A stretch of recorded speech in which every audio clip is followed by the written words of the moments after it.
جوار بھاٹا کا گیت۔ ڈھاکہ کے ایک مسلمان رئیس کی 2 منزلہ کوٹھی کرائے پر لے کر حکومت نے حال ہی میں اس میں ریڈیو اسٹیشن قائم کیا تھا۔ یہ کوٹھی بھی ڈھاکے کی ساری عمارتوں کی طرح قدیم، دقیانوسی اور ماضی میں ڈوبی ہوئی معلوم ہوتی تھی۔ جب دیپالی نے ریڈیو پر گانا شروع کیا، ڈاکٹر سرکار بڑی باقاعدگی سے اس کے ساتھ آتے تھے اور چھڑی کی مونچھ پر ہاتھ دھرے برآمدے کی ایک کرسی پر چپ چاپ بیٹھے رہتے تھے، لیکن 3-4 بار آنے کے بعد وہ اکتا گئے تھے۔ مطلب کہ حرج کی پرواہ نہیں تھی، مگر انہوں نے دیکھ لیا تھا کہ ریڈیو اسٹیشن غیر اخلاقی شے نہیں ہے۔ کلکتہ شہر میں بڑی آزادی تھی، لیکن فیوڈل ڈھاکہ ابھی بے حد قدامت پسند اور پسماندہ تھا، اور خود ڈاکٹر سرکار غفار گاؤں ضلع میمن سنگھ کے جس مفلوق الحال زمیندار خاندان سے تعلق رکھتے تھے، اس میں لڑکیوں کا تنہا گھر سے باہر نکلنا بہت معیوب سمجھا جاتا تھا۔ مگر اب دیپالی اکیلی ریڈیو اسٹیشن آتی تھی یا کبھی کبھار کھوکھو اس کے ساتھ آ جاتا تھا۔ وہ عباس الدین احمد کی شاگردی میں مشرقی بنگال اور بالخصوص میمن سنگھ کی لوک سنگیت کی ماہر ہوتی جا رہی تھی۔ اس کے نشریہ پروگرام بے حد مقبول ہو چکے تھے۔ 19 دسمبر کی شام وہ اپنا پروگرام ختم کر کے اسٹوڈیو سے نکل رہی تھی کہ برابر کے ایک دروازے پر ڈاکٹر سرکار کے پرانے دوست اور شانتی نکیتن کے پروفیسر ماہر لسانیات سید مرتضیٰ حسین اس سے ٹکرا گئے۔ انہوں نے تیوری پر بل ڈال کر اور چھڑی اٹھا کے گویا ڈانٹتے ہوئے کہا، تمہارے بابا کیسے ہیں؟ ٹھیک ہیں کاکا۔ وہ تیزی سے پھر آگے بڑھی، لیکن سید مرتضیٰ حسین اس کے پیچھے لپکے۔ اور سنو لڑکی، تم نے ہمارے ہاں آنے کے متعلق کیا فیصلہ کیا؟ سید مرتضیٰ حسین نے چھڑی ہوا میں لہرائی۔ دیپالی نے غیر یقینی انداز میں سر ہلایا اور گیلری کے سرے پر آویزہ کلاک پر نظر ڈالی۔ شام کے 7 بج رہے تھے۔ اب وہ دونوں صدر دروازے پر پہنچ چکے تھے۔ چاروں طرف ایک تارا اور اشراط اٹھائے فنکاروں اور ریڈیو کے اراکین کی آمد و رفت جاری تھی۔ پروفیسر سید مرتضیٰ حسین، جو ہندوستان اور یورپ کی قدیم و جدید 20-25 زبانوں کے ماہر تھے، برآمدے میں پہنچ کر ٹھٹک گئے۔ بے وقوفوں کی طرح سر کیوں ہلا رہی ہو؟ انہوں نے درشتی سے مطالبہ کیا۔ اندر عباس الدین احمد نے گانا شروع کر دیا تھا اور ان کی خوبصورت جان لیوا آواز پدما کی لہروں کی طرح سارے میں پھیلتی جا رہی تھی۔ پدما کے ماجھی کا گیت، جوار بھاٹا کا نغمہ، عباس الدین احمد کی امر سنگیت، بھٹیالے۔ دیپالی نے برآمدے کے ایک در سے ٹک کر پل کی پل کے لیے آنکھیں بند کر لیں۔ تم خوش قسمت ہو دیپالی کہ تم کو عباس الدین احمد کی شاگردی میسر ہے۔ زندگی کا ہر لمحہ غنیمت جانو۔ دور پدما کی تاریک پرسکون لہروں پر سے بہتی سید مرتضیٰ حسین کی آواز اس کے کانوں میں آئی۔ اس نے چونک کر آنکھیں کھولیں۔ یہ میرا دیس، یہ پدما اور میگھنا اور برہم پتر، یہ سنگیت، یہ مہان کلاکار، یہ سب اسی طرح رہے گا۔ مجھے ڈرنے کی کیا ضرورت ہے؟ تاریک راتوں میں اہم سازشیں ہو رہی ہیں۔ پروفیسر مرتضیٰ حسین کو بھی شاید پوری طرح معلوم نہیں کہ ہم کیا کرنے والے ہیں اور ہم سب کہاں ہیں۔ اس کی ہمت دوبارہ عود کر آئی اور اس نے ذرا بشاشت سے کہا، کاکا اب فرینچ میں ڈانٹیے تو، یا کیا بات ہے اتنی جلدی میں کیوں؟ پروفیسر نے دریافت کیا اور اسے بڑے غور سے دیکھا۔ کبھی ایسا موقع زندگی میں نہ آنے دینا کہ بعد میں پچھتاؤ کہ تم نے اپنے خواب کیوں نہ پورے ہونے دیے۔ انہوں نے باہر نظر ڈالی۔ وہ دیکھو، تم کو کوئی بلا رہا ہے شاید، جاؤ بھاگو۔ اتنا کہہ کر وہ چھپاک سے برابر کے کمرے میں گھس گئے۔ دیپالی سورت سے برساتی میں اتری۔ پیغامبر نوجوان نیم تاریک لان پر مزے سے ٹہل رہا تھا۔ اسے دیکھ کر وہ سڑک پر آ گیا۔ وہ دونوں عمارت کے پھاٹک سے نکل کر باہر سڑک پر پہنچے۔ نوجوان نے کرتے کی جیب سے ایک لمبا موٹا لفافہ نکال کر اسے تھما دیا۔ ریحان دا۔ ریحان دا نے کہا یہ خط دیپالی سرکار کے ذریعے کماری اما رائے کو پہنچا دیا جائے، جلد از جلد۔ اما رائے، دیپالی نے چپکے سے پوچھا، لیکن میں تو ان کو جانتی بھی نہیں۔ جان جاؤ گی، نوجوان نے مختصر سا جواب دیا۔ وہ سڑک پر کچھ دور نکل آئے۔ اما دیدی بیمار پڑی ہیں، ان کے DIG ماموں ان کے ہاں مقیم ہیں، اس وجہ سے ووڈ لینڈز پر پولیس کا پہرا ہے۔ اما دیدی کے بیڈ روم تک دیپالی صرف تمہاری رسائی ہو سکتی ہے۔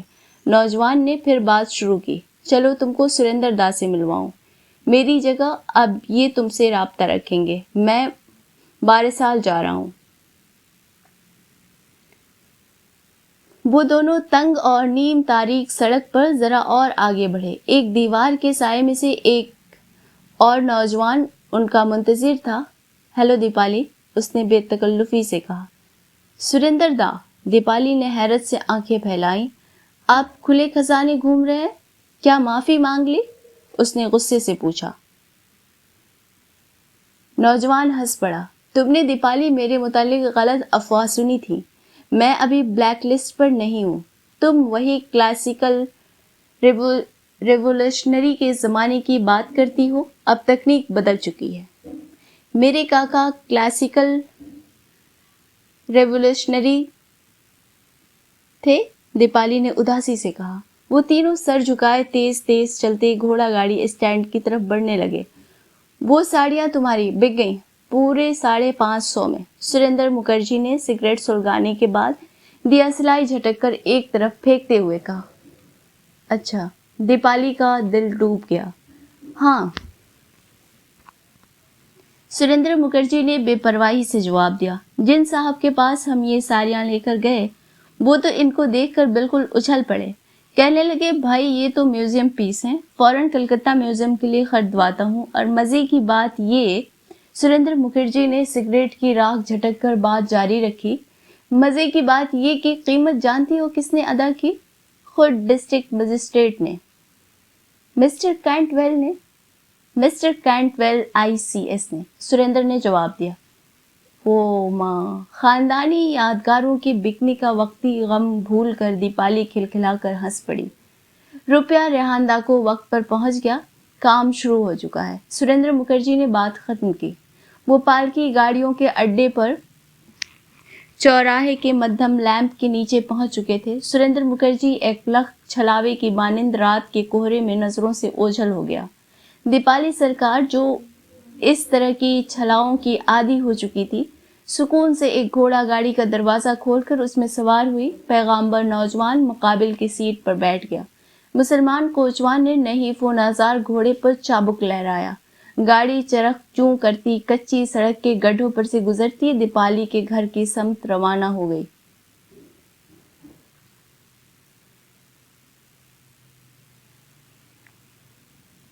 اب دیپالی نے کھڑکی کی جھلملی چڑھا کر باہر جھانکا۔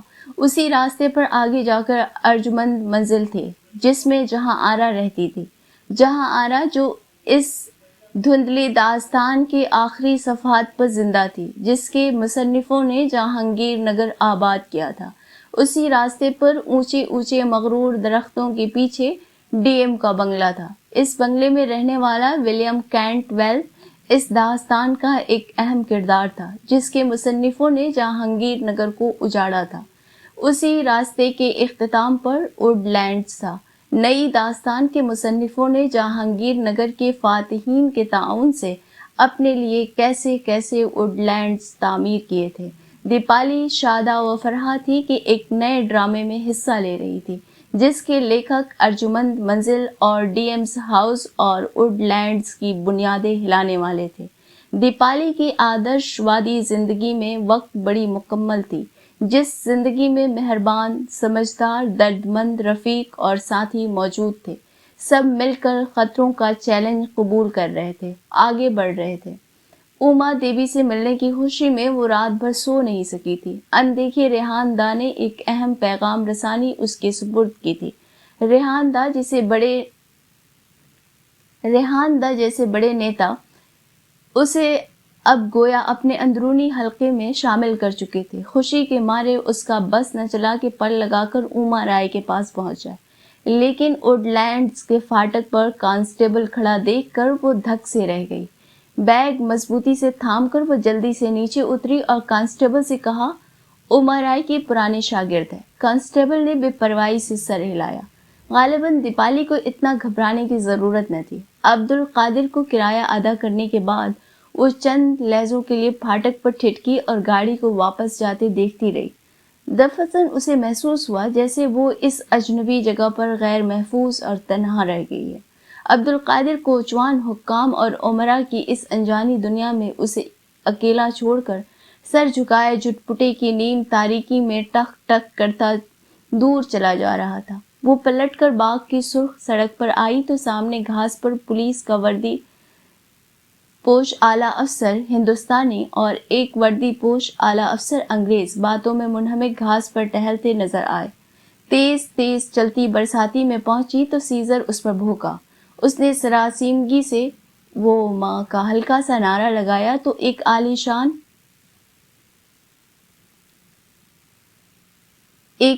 شان بیرا اس کی سمت لپکا۔ اس نے اپنے الفاظ دہرائے، اوما دیوی کی پرانی شاگرد ہے۔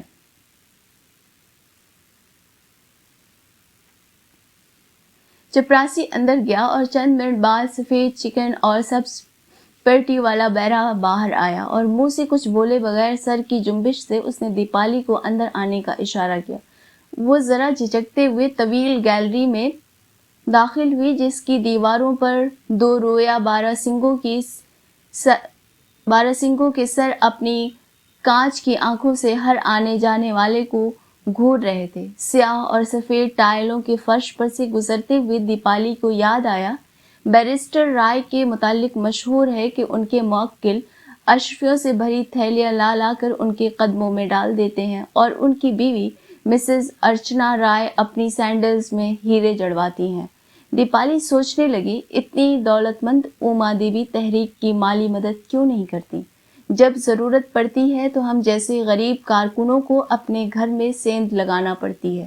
اکشے دا ٹیوشن کرتے ہیں، ستیندر مزدور ہے، محمود الحق پریس میں پروف ریڈر ہے اور دن رات اپنی کمزور آنکھیں پھوڑتا ہے۔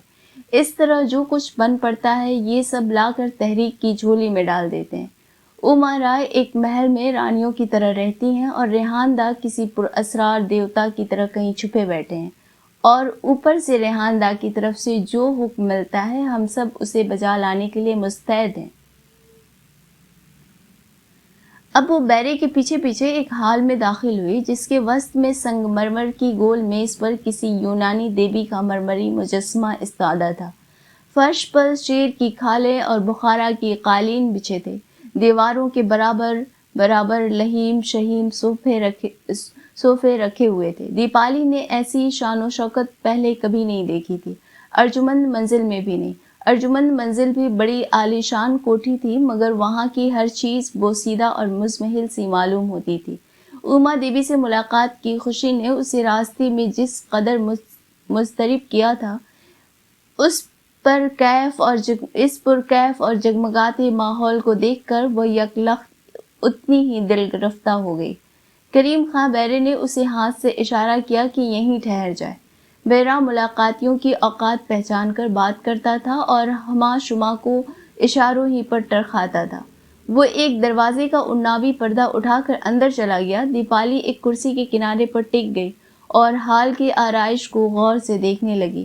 انسانوں کی زندگیوں میں اتنا شدید تفاوت بھی ممکن ہے۔ اسے عبدالقادر کوچوان کا شکستہ قبر ایسا مکان یاد آیا جو چندر کنج کے کھنڈر ایسے شاگرد پیشے میں ٹاٹ اور ٹین کے ٹکڑوں اور بادشاہ کی بوسیدہ چٹائیوں کی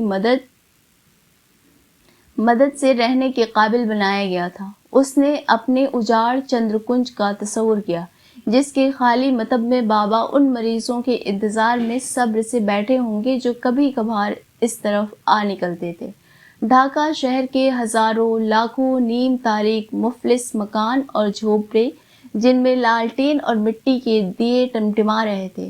دور غفار گاؤں میں اس کا آبائی مکان جو تقریباً ڈھہ چکا تھا۔ ایسا افلاس، ایسی ویرانی اس ملک پر، اس ہندوستان پر طاری ہے۔ مگر وہ دفتن ایک نئے جوش اور خود اعتمادی کے ساتھ اٹھ کھڑی ہوئی۔ انقلاب آنے والا ہے، اس انقلاب کے لانے والے ہم خود ہیں اور ہم کامران ہوں گے۔ اس انقلاب ہی کی عظمت ہے جس کی وجہ سے ووڈ لینڈز کے مالک کی بیٹی دھارے میں شامل ہو چکی ہے۔ جواہر لال نہرو بھی تو آنند بھون میں پروان چڑھے تھے۔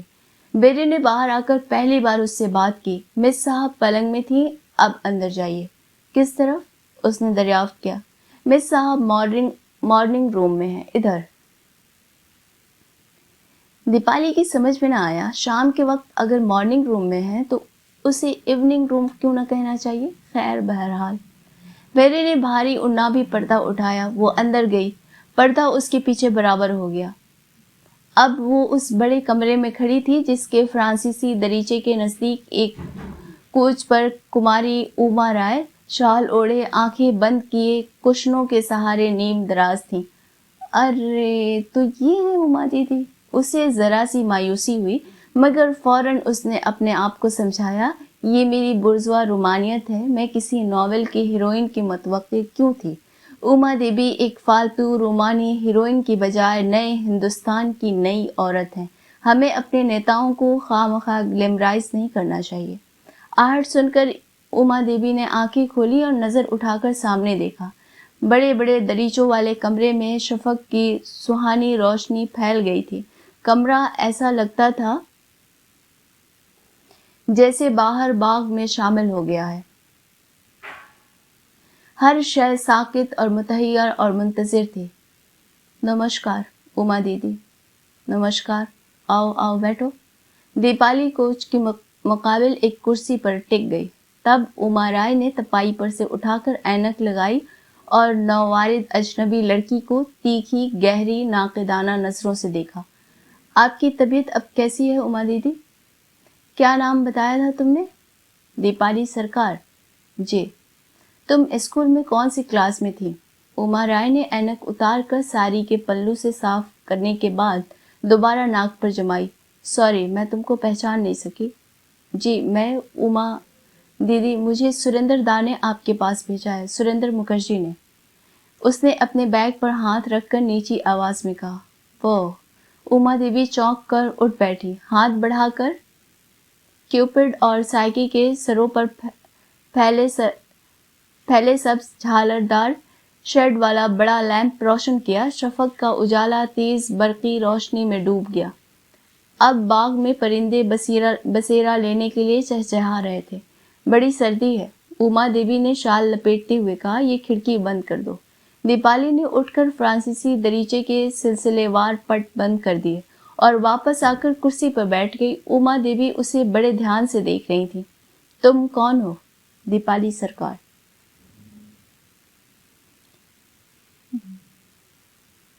صرف نام دہرانے سے کام نہیں چلے گا، اس نام کی میرے لیے ابھی تک کوئی معنی نہیں ہے، تفصیل سے بتاؤ۔